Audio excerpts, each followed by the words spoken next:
Welcome back to room 2. This panel is called World Cup 2018. We're going to look at how to turn sign-ups into regular punters. The World Cup is back next year, and affiliates and operators are home to capitalise on such a major sporting event. For this panel, we have close to me Tom Light. Hello. From SB Tech. And in the middle, we have Dave Watkins. Hi there. From Bet Genius. And we have Oshi Kostner, who's a late addition to the panel, who's from marketing, 10Bet head of marketing. 10Bet's head of marketing as well on the far side. So, okay. What I'd like to kick off, the first question is, betting operators throw a huge share of their budgets at headline-grabbing bonuses aimed at attracting new sign-ups.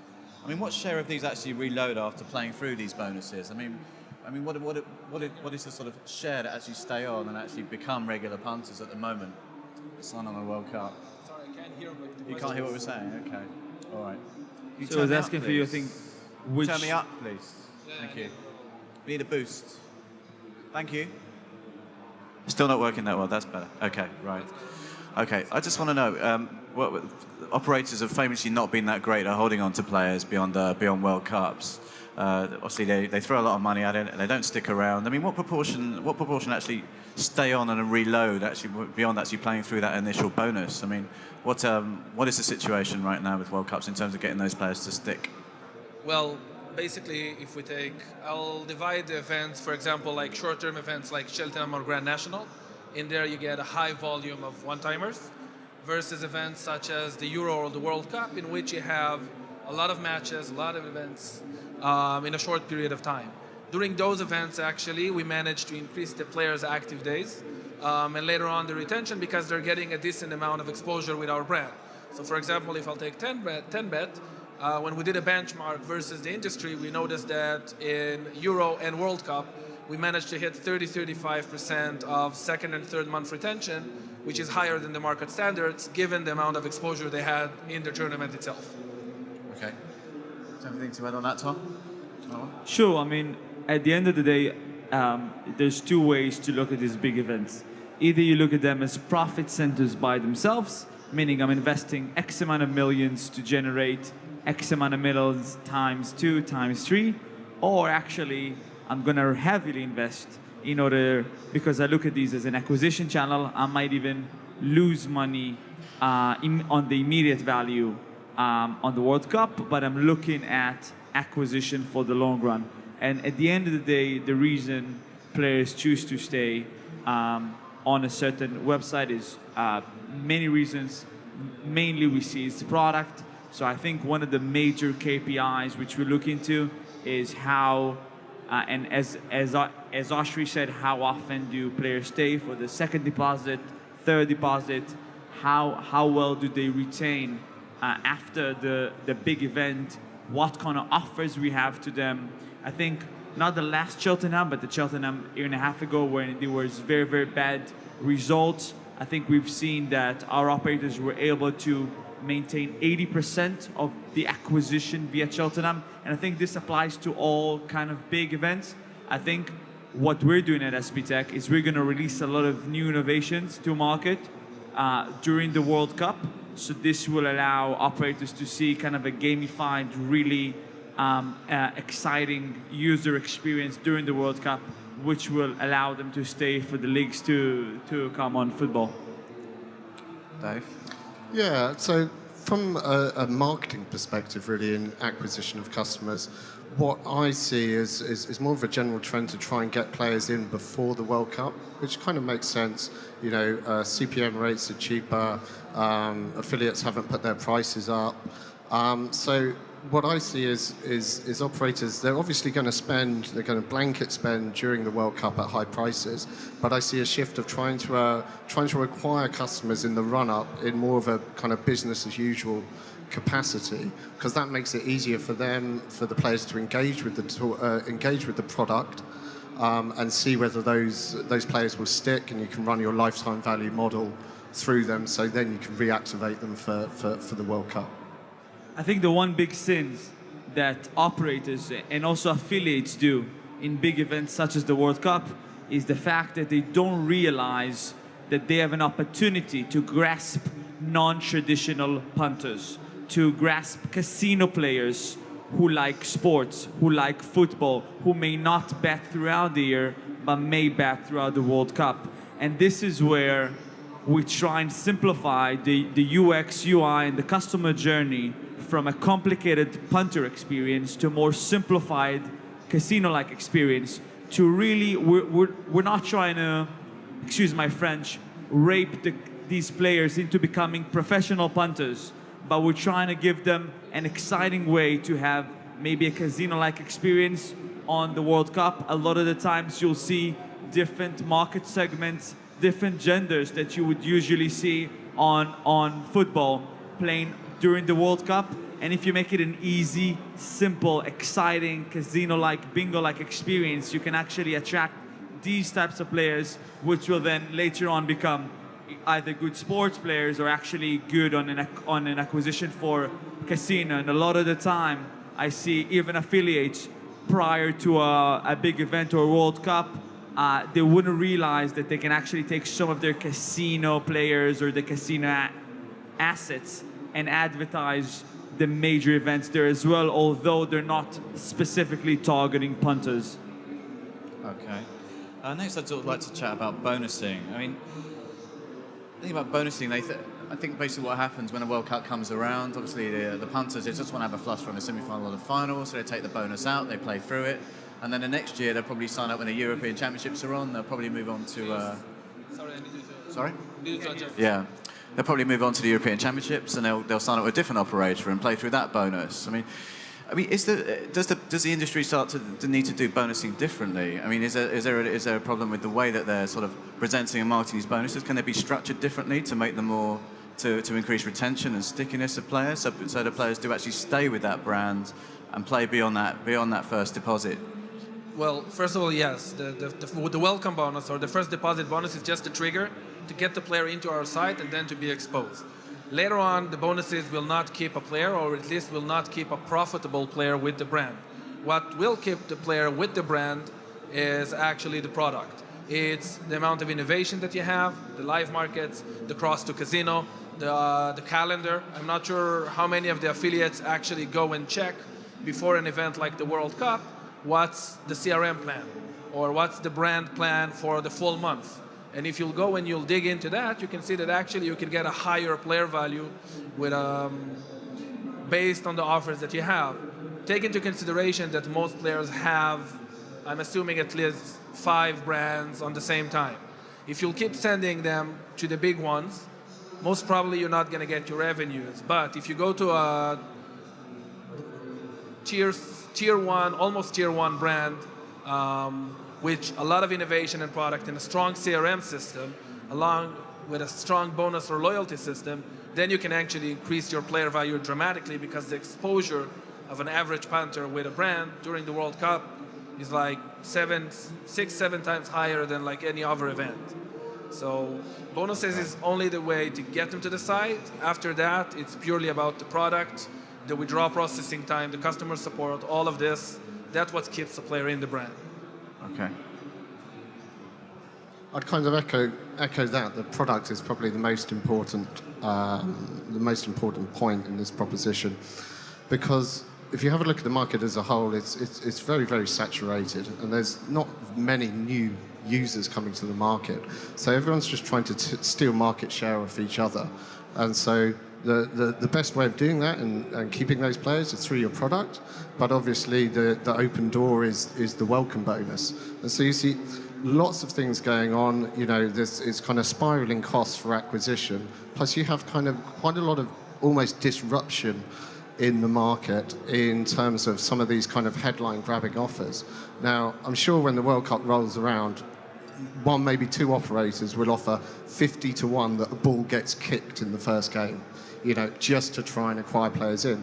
And so it's easy to kind of dismiss those offers and dismiss the player value, and probably they won't see the player value. But what they're doing is actually grabbing the headline in a very, very saturated market at a very saturated time. And operators really got to think about, well, what other bonuses can I do to counteract that?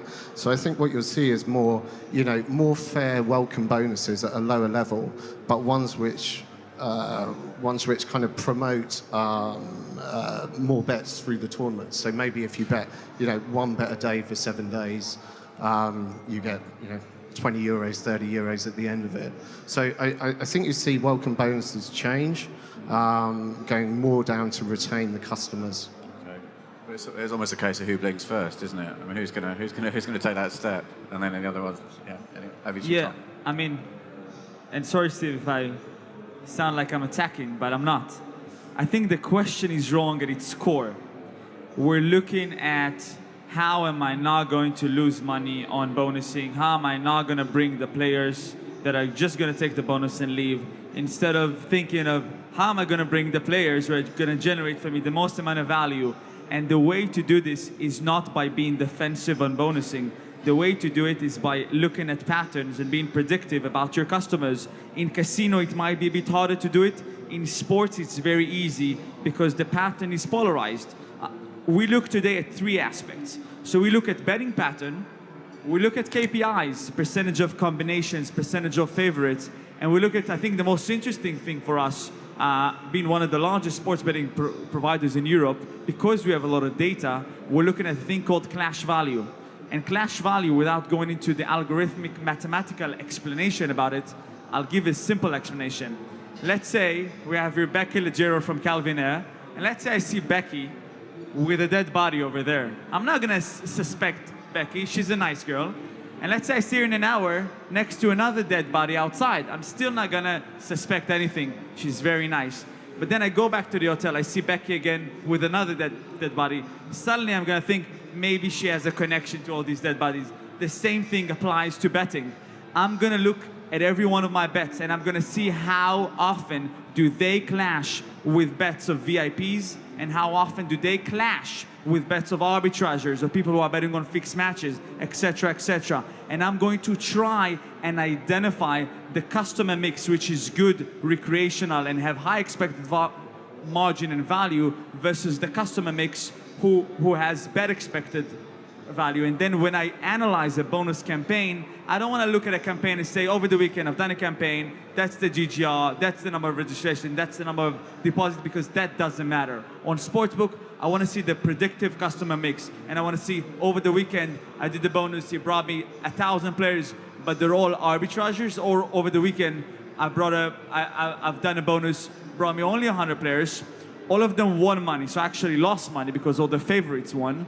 But then I know on a predictive level that these customers are going to be high expected yield on the long run. And that's when I want to always try and fish the VIPs. And one analysis that we've done is that identifying a VIP player with high expected margin is 6.4 times more important than identifying a bad player who has a bad expected margin, who is a bonus abuser, arbitrager, etc. Okay. Thank you. Do you have anything to add on that, Dave? What kind of data insights from the BetGenius perspective can you provide to help operators with that?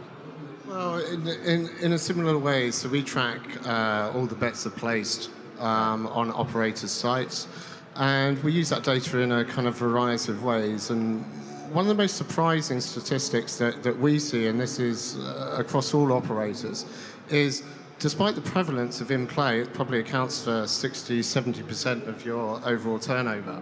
When you're acquiring customers, less than 3% of customers place their first bet as an in-play bet. So this has kind of repercussions for what you're doing with your marketing. If a match is kicked off, it's probably not sensible to go and advertise in-play market to new customers. You should be pushing that to your existing players, and you should focus on the next match or tomorrow's promo. So the CRM team have got to work faster as soon as the game is in play. Well, what's our headline offer for the next day? Another key kind of stat is the highest time for acquisition for the services we provide to operators is about 3 hours before the match. So that's when we're going heavily into kind of moment messaging potential customers or reactivating lapsed customers. So, it all kind of has a knock-on effect, and it is all data-driven, you know. And it's, you know, we're in a kind of unique position because we can see what's happening over everyone's sites. Whereas if you're a single operator, you've got all those really, really good predicted models, but you don't know what you get until it goes, until they come through the door. And Dave, and just to kind of comment on that, why do you think with you and Bet Genius you're underperforming the market, and where the whole market is going live mainly for new acquisition, and obviously the majority of the turnover is live, and most tier 1 products are able to attract new customers on live? Why do you think you at Bet Genius are getting such a low percentage of live with new customers? No, I don't think that's the case. I'm just saying the first bet from a customer coming in is usually not in play. I'd be welcome to hear. That's a Bet Genius statistics. The market is trending the other way, yeah? No, that's not Bet Genius statistics. That's not powered through our models. That's having a look at all the operators that we work with on a marketing side. We're having a look what their first bets are placed. Obviously, the prevalence is, you know, 70% in play, but that doesn't drive acquisition, and I defy anyone to say that it does. Okay. Oshi, do you have anything to add in terms of the data and insights that can be provided from the operator's side? I mean, what data and insights do you find particularly useful in terms of informing your strategy in this area going forward, in terms of turning World Cup punters into full-time punters, regular punters, rather? Well, basically, like they said, the live turnover is not necessarily the best way for acquisition, but by the end of the day, most of the players play live bets. Most of the players, eventually, if not the first bet, given the timing of the sign-up, they do play live bets. So you as an affiliate, if I may suggest, please do your homework and check the product itself. In many cases, most affiliates, or some of them, are just looking at the CPA or the best deal they can get. But if actually they will have a different structure of deal, like maybe a lower CPA and a higher rev share, just for the World Cup, they can actually increase their value quite a lot. I'm assuming most affiliates know their traffic. And you know that if within your traffic you can have those 1 or 2 or 3 VIP players, or the players that can generate high value, then don't go on the easy path of, okay, I'll just do a CPA and that's it, because you actually might be shooting yourself in the foot. Check the product, check the CRM offer, check the bonuses. For example, now we launched, like, we're the only brand that has, we're the only brand that currently have cash out for all sports. That means that most of the players will feel much more free to take risks with us, because at any given point they can cash out. Not even tier 1 companies have that. So if you dig in a little bit into the product and know what your players are looking for, you can actually increase your revenues. So Ashri, you touched on an interesting point and you ran through it. So you say that if an operator is throughout the year on the fence between CPA and rev share, if an affiliate is on the fence between CPA and rev share, meaning he's making the same amount of money probably on CPA and rev share, throughout the World Cup, it's better for the affiliate to convert his deals to rev share because of the intensity of the events, and he, as an affiliate, they would generate more revenue on rev share throughout the period of the World Cup, yeah? It depends on the operator. Again, I'm sorry, but affiliate has to do their homework and check the sites in which they're promoting. In many cases, I see that we're just like affiliates, just putting the logo and that's it. But if I'm talking about 10bet, which is my brand, then yes, if you will go into the specifics, and if you will ask your affiliate manager, they can show you the revenues of a player during a World Cup or a Euro, and in many cases, the affiliate can actually benefit from turning into a hybrid or adding a rev share input, because the intensity of the games. Our active playing days usually is about 6 to 7 days. In World Cup, it can come up to 15, 16, maybe 20 days. Depends on the nationality of the player. So again, it's all about the product. Eventually, that's what keeps the player within the brand. And in many cases, I see it goes uninformed. Dave, do you have anything to add on that front in terms of the operators and affiliates, the way they work together? Because you obviously have that overview of the marketing stream, the side of it. So, I mean, how can they work better together, do you think, in terms of increasing the retention of the punters? I think there's a better opportunity during something like the World Cup and the Euros, in as much as it's not a business as usual kind of capacity, but you've got a long tournament over a good many weeks, so you've got a better chance, you've got a better crack of the whip to work well with your partners. So what you won't see is a huge cutting of CPAs like you would get during Cheltenham or Grand National. So I think it's really down, the operators and affiliates can have a fairer conversation with each other, which is a bit more de-risked. So I definitely concur with these guys, just saying, going more on a rev share and getting out, going on a rev share, you'll obtain more value. But again, you've just got to work with the operators that you trust to get the best deal for you. Yeah, I mean, this is a very interesting approach. The one thing I would say, on a long-term basis, let's say 10-year basis, this is absolutely makes sense. The one thing that can change is that one big event can be a disaster.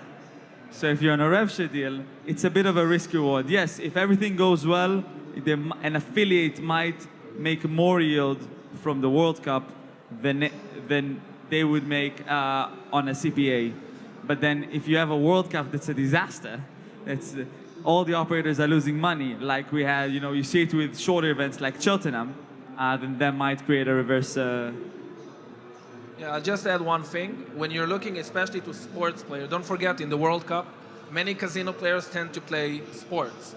It's like a worldwide atmosphere. Everybody is talking about football, so many of the casino players also tend to play sport. And one of the things that we noticed in the previous tournaments is sometimes we have those days in which like big events, like the favorite wins, and all of the sport players get a lot of balance. And what actually helps us a lot is crossing them into casino. Because once you have a brand which have 2 or 3 products, you can much easily get the money back. Okay, so that's also something that you need to take into consideration, especially if you're talking about a rev share deal, or even if you're talking about a long-term relationship. The value has to be there, and a brand that has more than one product can actually generate that value much faster.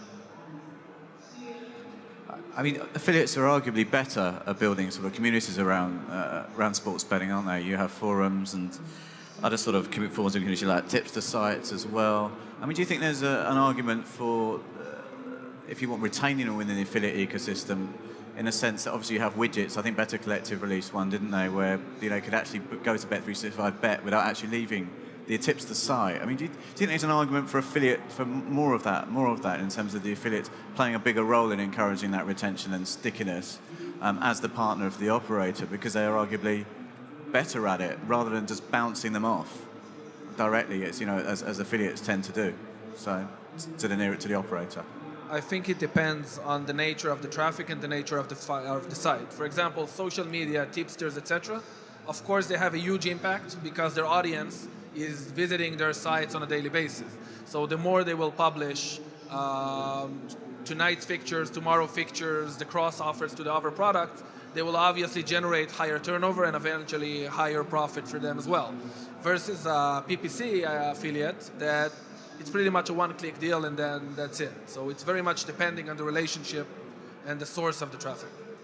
Yeah, I mean, I think it's a lot about the value that the affiliate is adding.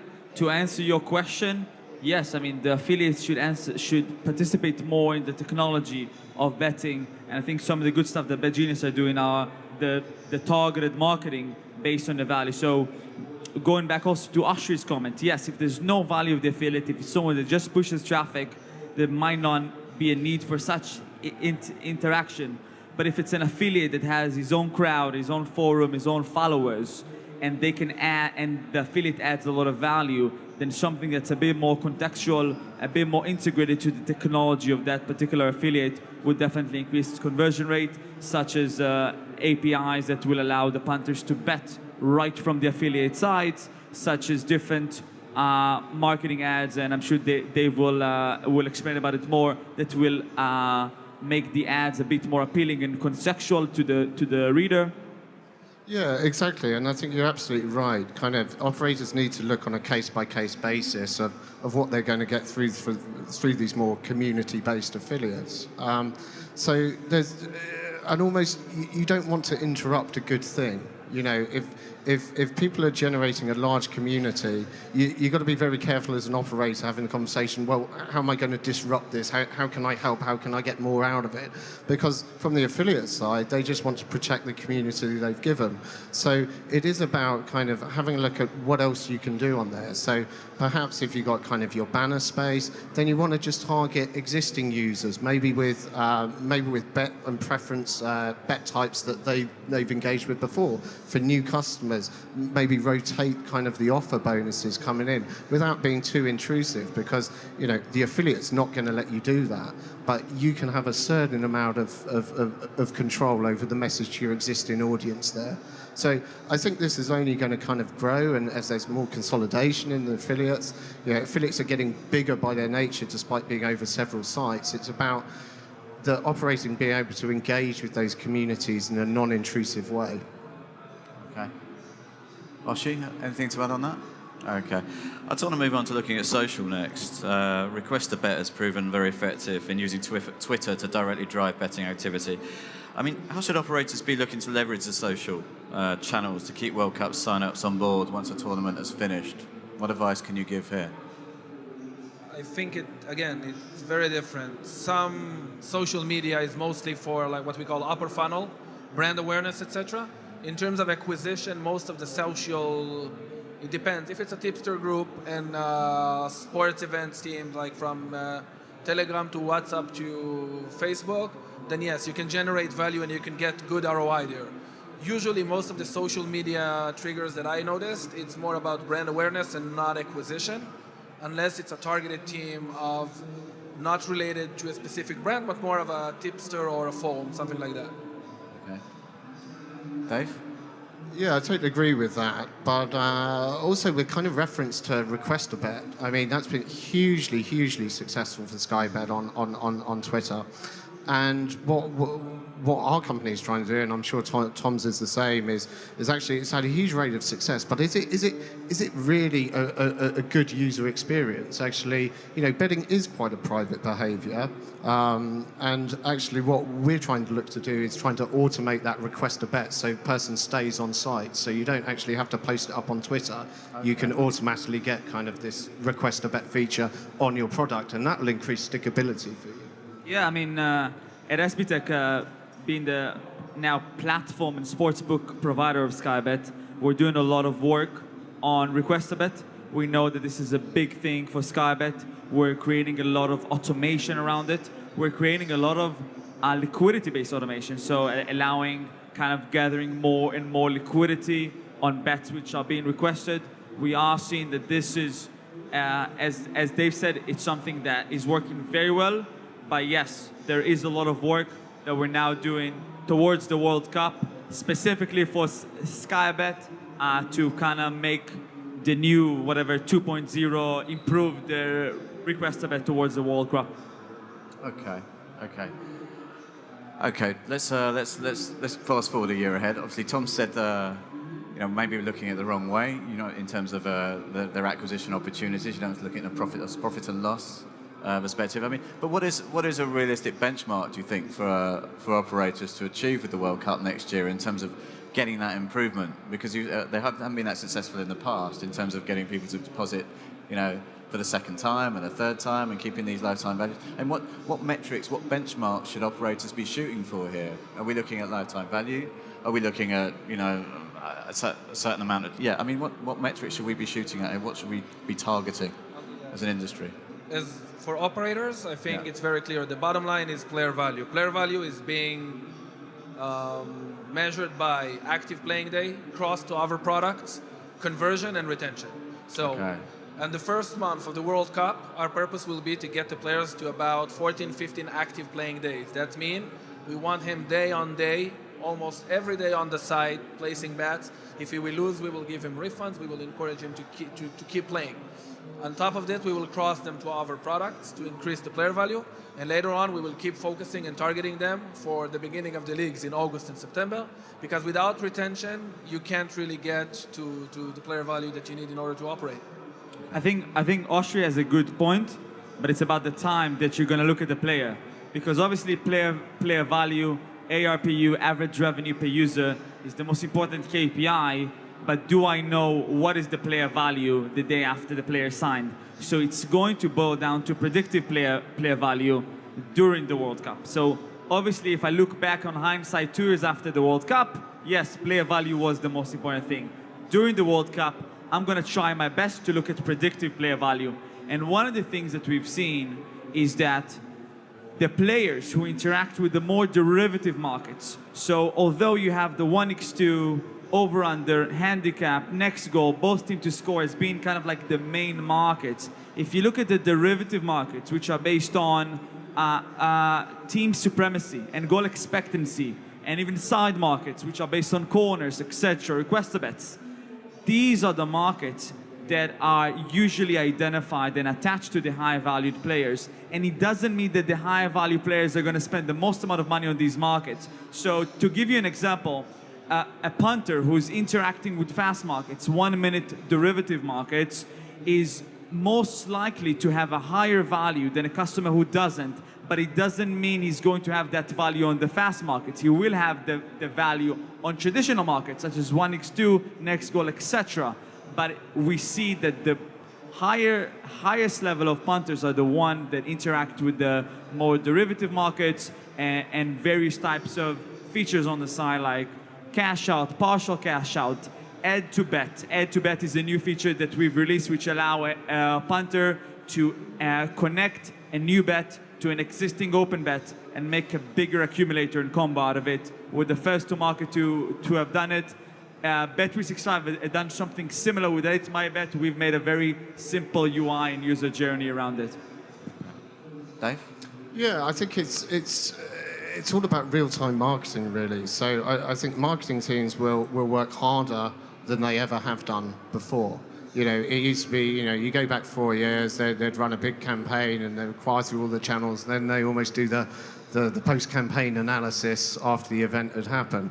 What I think we'll see is actually utilizing some of the tools, the predictive models in your derivative markets, but also having a look at what the kind of lifetime value models are and what the KPIs are. Is it 7 times active in a week? Is it this kind of turnover? And certainly what marketing teams should be looking at, and some of the areas that we're looking at, is having a look at how we can push players into making those decisions, which is, being active 7 days in a row, and then do they fit that model? It's almost trying to retrofit according to a lifetime value model. So what I see that would be kind of a KPI for kind of the CRM team, while they're still kind of having a look at the acquisition on a kind of post-campaign basis. Yeah, I mean, it just sounds like you have to be quite gentle in that approach. I mean, you automate the process, but at the same time, there's no point hitting, casual punters with anything incredibly complex. You know what I mean? It has to be a process. How do you manage that process in terms of building up that kind of expertise and contact with taking them through the product chain? I guess is the best way. Yeah, I mean it's hugely important and it's hugely sensitive. I mean we've got social responsibility is a key thing in this. You can't be too intrusive in players. You can try and make them make smart decisions, and that smart decision could be go and place this bet because you placed on it before. But also a smart decision would be like, well, you've lost enough money. Is it time to take a break? So, especially with GDPR coming in May before the tournament, it's going to have a big impact. So, we, as operators, as service providers, we've got to be socially responsible. So, you've got to do it in a kind of very subtle way, and just try and give the user kind of what you think they might be interested in, and that could be retargeting them with a banner from an abandoned bet slip because they didn't place the bet. Yeah. But yeah, it's got to be subtle and it's got to be personalized. I have a different opinion here. I mean, when we talk about personalization, what customers might be interested in, a lot of the times when you offer them something that they're interested in, they will consider it as spam. And I'll give you a good example. We know spam in the back of our head from the day we were born. We were getting spam via our physical postal mail. We're getting all these flyers. We're getting cold calls on our telephone. We were spammed on email. We were spammed on SMS. And now we're being spammed on push notifications. And a lot of the times I go and I speak to operators and ask them, you know what punters or players are doing? when they feel spammed via push, and then they'll tell me, yeah, they're going to go to settings, they're going to go to notifications, and they're going to cancel push. Well, that's actually not the answer. They're going to delete the app. And because they're going to delete the app, we really need to think of the message. And when you send someone a push notification, which he might be interested in, like tonight there's a Manchester game, for someone who is betting on Manchester, he will know at the back of his head that this is spam because he was being spammed throughout the entirety of his life. He knows that you can send this message to 100,000 people. But what if you send a message, your 100 pounds that are at stake is now 157. Cash out now.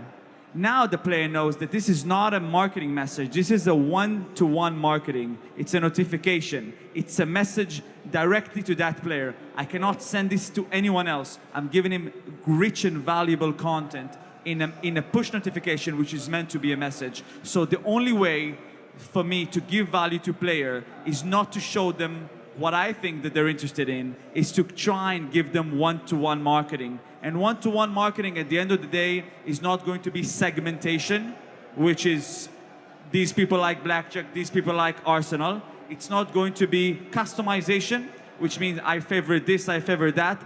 Eventually, it's going to be data-driven personalization, which is equivalent to one-to-one marketing. The operator interacts with me as a punter. He's telling me something about me, something about my money that's at stake. I'll give you an example. Real Madrid came back from behind for you last time. Will they do it again? As a pop-up when Real is down. You remember that you were betting on Real and they came back for you last time. It's like I'm reminding you a lucky number on roulette. You won on 27 last time. So I want to really target the one-on-one marketing. The big sin that I don't want to do is to try and appeal to a customer with something that he's interested in, but he will know at the back of his head that this is a message I can send to 1 million users. Oshie, do you have anything to add from the operator side to that? No, I agree, first of all, with what Tom said. I think personalization is the next level in terms of marketing. We're heading towards that. There's no question about that. I'll just add another feature which is very important. We do a lot of surveys and we talk a lot to our players, which is the trust issue. The trust issue is actually being measured by one, the social responsibility, as Dave said, and the second thing is how fast do you release the withdrawal. For us, it's a change of mentality. Withdraw is the #1 retention tool that we have as an operator. Once a player received his money fast, no question asked, other than the regulation we have to do, he will probably come back to us. Now, it has to be synced with CRM, meaning the player got his withdrawal, and once the money is in the account, then we can target him with another offer. We don't try and stall or wait or make him lose or cancel the withdrawal or make him offer it while his balance is in pending. That will kill the trust with the brand. So trust is the #1 thing, and the marketing is the other aspect of it. Yeah, I mean, they always say, what's better than a losing VIP, a winning VIP? Fair enough. Okay, anything to add on that, though? Okay, we're getting into the last 5 minutes, actually, so I'd like to throw this open to the audience and see if we've got any questions. Do we have any questions for the panel? Oh, we have one there. Can we just borrow this mic here, Tom? There you go. There you go.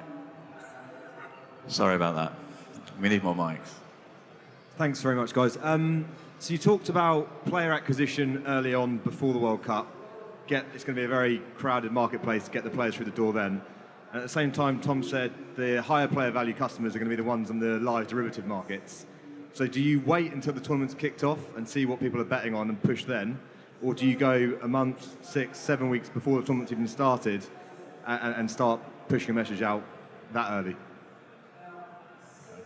So I think if you look specifically during the event, the results will be more polarized, but obviously every bet is considered data. We look from the first bet, we even look before the first bet. So we have a heat map and analytics tool that you can say, okay, this punter is going to the live betting page, is browsing around, looking at the visualization, checking stats and making a bet, versus another punter logs into the site, pre-match, football, Ukrainian, under 19, placing an Asian handicap. even before they place the bet, just the way that they browse the website, we clearly understand that there's difference between these players. So to answer your question, yes, we look into all the data. If the data during the big event is more polarized, yes, it is. Okay, thanks, Tom. Do we have any, rest of the panel wants to put anything on that? Okay, all right, so good. Okay, we're into the last couple of minutes. This is your last chance to ask to our wonderful panelists. Okay, we're just coming up to the end, actually. I'm going to draw things to a close because I've actually run out of questions as well. And we've covered a lot of ground, I feel, today as well. I'd like to thank all three panelists for their excellent contributions today. Thank you, Tom. Thank Dave, you. and Thank you, Oshie. panel. You've been a great crowd. Thanks. Thanks, guys.